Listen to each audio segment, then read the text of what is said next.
अब 1 घंटे में 3 बहिष्कार होंगे तो मैं क्या कह सकता हूँ।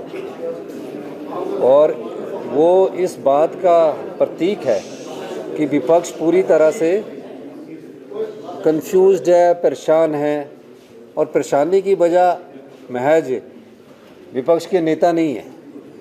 जो उनके 5 ग्रुप है, 5 गुटों में बटी बीजेपी है, वो सब अपना अपना पक्ष रखना चाहते हैं। इसलिए चाहते हैं कि कहीं उनकी शिकायत जो हमारे यहाँ से गए हैं कहीं दिल्ली में नड्डा जी के पास ना लगा दे।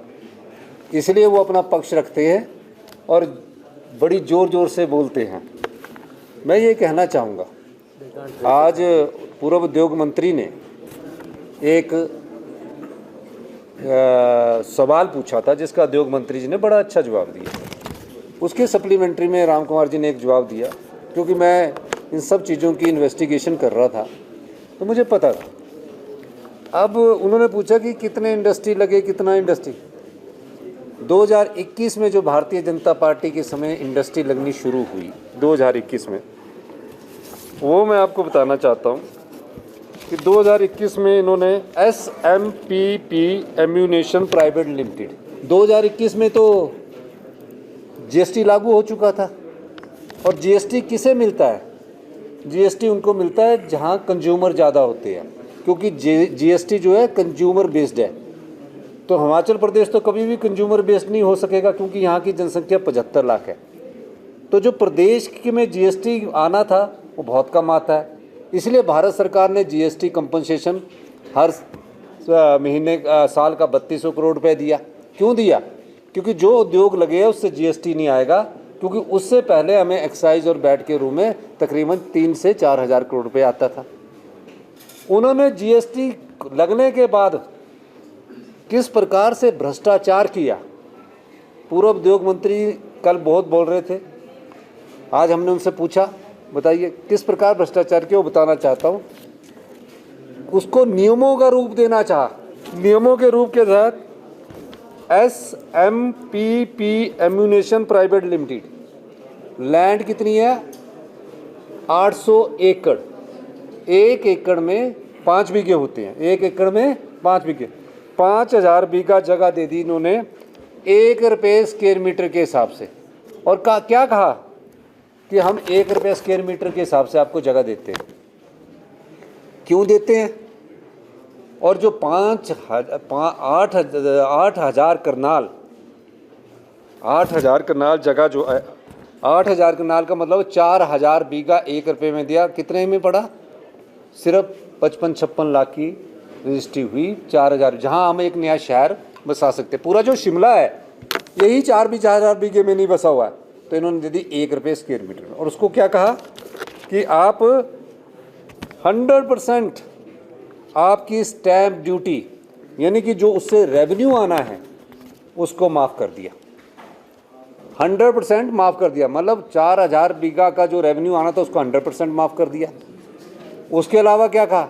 जो बिजली देनी है, एक तो देनी है 3 रुपये पर यूनिट के हिसाब से हिमाचल प्रदेश सरकार 10 साल के लिए देगी।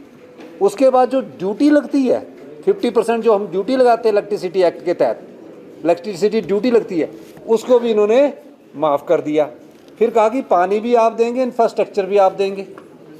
पानी भी देंगे, इंफ्रास्ट्रक्चर भी देंगे। और वेयर हाउस, मतलब जो फैक्ट्री का सामान बनेगा, वो फैक्ट्री का जो सामान बनेगा वो वेयर हाउस बनाकर हम देंगे। कौन देंगे? हम देंगे।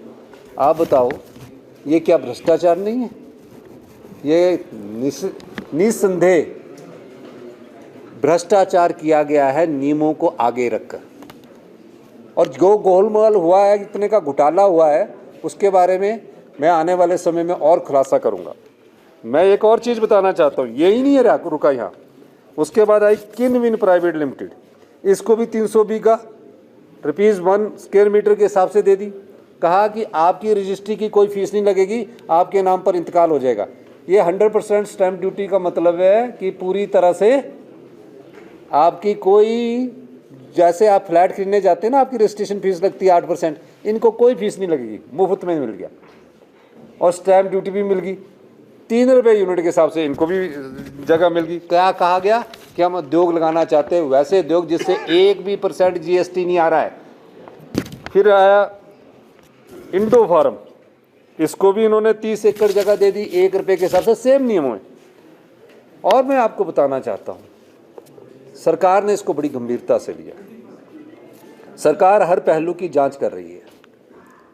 मैं दावे के साथ कह सकता हूँ, जो इसमें गोलमाल हुआ है ना, घोटाला हुआ है, जो भी इसमें घोटाला हुआ है उसकी जानकारी हम प्राप्त कर रहे हैं। और कितनी स्टैंप ड्यूटी का नुकसान हुआ आने वाले समय में हम उसका भी आपको जानकारी देंगे। नाम क्या दिया? Customize package.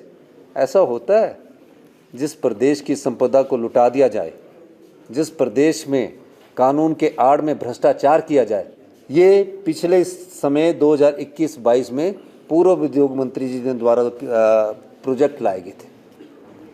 अभी तो ये शुरुआत है, और भी कई चीज़ें अभी हम आने वाले समय में लाएंगे। हम उन सब बातों पर विचार कर रहे हैं जहां भारतीय जनता पार्टी की सरकार द्वारा जो पूर्व में ये सवाल क्यों पूछा गया था, सवाल क्यों पूछा गया था, पूछा अच्छी बात थी, लेकिन आज इन बातों का जवाब हिमाचल प्रदेश की जनता को देना पड़ेगा। और जो हिमाचल के युवा साथी प्लॉट ले रहे हैं बद्दी नालागढ़ में, वो बताना चाहता हूँ, उन्हें 4000 रुपया स्क्वायर फीट के हिसाब से प्लॉट अपनी फैक्ट्री लगाने के लिए 4000 रुपया स्क्वायर फीट के हिसाब से, पर फीट के हिसाब से पैसे ले रहे हैं। तो इन सब चीज़ों को छुपाने के लिए भारतीय जनता पार्टी वॉकआउट करती है। दूसरी तरफ हमारे रेवेन्यू मिनिस्टर है, हम हमेशा से स्पीकर महोदय का आदर करते हैं, और जो रेवेन्यू मिनिस्टर हमारे हैं वो बहुत अच्छा काम हिमाचल प्रदेश में कर रहे हैं, हम सुधार ला रहे हैं। उनका वॉकआउट क्यों किया जा रहा है? क्योंकि वो सच बोल रहे हैं। अब ये उनको ये पता नहीं कि कलयुग में इतना ज़्यादा सच बोलोगे तो आप पर कई प्रकार के लड़ने को आएंगे, तो चुनौतियों का सामना करना पड़ता है। लेकिन मैं कह सकता हूं आज कि ये जो कांग्रेस के विधायक सवाल राजस्व मंत्री से पूछ रहे हैं, उनके सवालों का मैं अध्यक्ष महोदय से बोलूँगा कि इन सवालों पर भी आप गौर कीजिए। हम उनसे पूछना चाहते हैं, बीजेपी वालों ने वॉकआउट करते रहे। मैं बोल रहा हूँ 5 गुटों में बटे है ना। अब जयराम ठाकुर जी बेचारे, ये है कि वो किस दिनों को संभाले, उनकी परेशानी अपने आप बड़ी है, अपनी कुर्सी संभाले या जो उनकी कुर्सी को खींचने वाले उनको संभाल के रखे। तो ये सब चीज़ें हैं। और जो उन्होंने कहा, जो मेरे मंत्रिमंडल के सदस्य आए उसमें चाहे राजस्व मंत्री जगन नेगी जी या हमारे डिप्टी, सभी हमारे सलाहकार हैं, क्योंकि हमारी सलाह सहमति से आगे बढ़ते हम। तो इसलिए मैं आज ये कहना चाहता हूं कि भारतीय जनता पार्टी ने जो भ्रष्टाचार के कुल के खिलाफ जो कहा, उसके लिए वॉकआउट क्या बड़ी विचित्र बात है। एक तो चोरी, ऊपर से सीना चोरी। अगर मैं इंक्वायरी ना करवाता तो मुझे कैसे पता लगता कि 3 रुपये यूनिट बिजली दी, 1 रुपये स्क्वायर मीटर पे वो पहुंचा, मुझे कैसे? तो इसमें सारे कागज कार्रवाई का, जब सारे कागज को मैं इकट्ठा कर रहा हूँ, उसके बाद जो होगा मैं आपको उसके बारे में आगे आने वाले समय इन पर कार्रवाई के लिए आने वाले समय में आपको बताऊँ। एक बात है कि प्रिविलेज मोशन नहीं था वो आपको स्पीकर साहब, उनमें प्रिविलेज मोशन नहीं था। वो तो जो मैंने बातें अंदर की, पैट स्कैन की, ये की, वो सिर्फ अखबार की सुर्खियों में रहने के लिए कि मुख्यमंत्री के खिलाफ एक चिट्ठी लिख देता हूँ, कौन सा रूल है, कौन सा नियम है, वो नहीं था। और कुछ अखबारों ने उसको छाप दिया, जबकि आज अध्यक्ष महोदय ने उसका स्पष्टीकरण दे दिया। कोई भी विधायक विधानसभा सेक्रेटरी में लिख के दे सकता है, उसको लीक करके ये अपनी सुर्खियां बचाना चाहते हैं।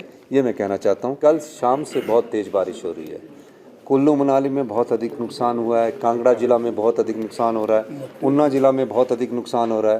पोंग बैंड जो है हमारा, वो खतरे के निशान से ऊपर बह रहा है, गेट खोल दिए गए हैं। तो हमारी काफ़ी जगह ज़मीन जायदाद घरों को नुकसान हो रहा है, पर हमने सभी को वहाँ से परिवारों को निकाल दिया। लेकिन उनकी जगह है, उनकी जो फसलें हैं, उनको बहुत नुकसान हो रहा है। सरकार इस पर नज़र बनाए रखी है। शिक्षा संस्थान का हमने फैसला डिप्टी कमिश्नर के हिसाब से कर दिया है कि डिप्टी कमिश्नर ऑर्डर कर सकते हैं, जहाँ भी ज़्यादा नुकसान होता है उसको बंद करने की इजाज़त हमने दे दी है। धन्यवाद।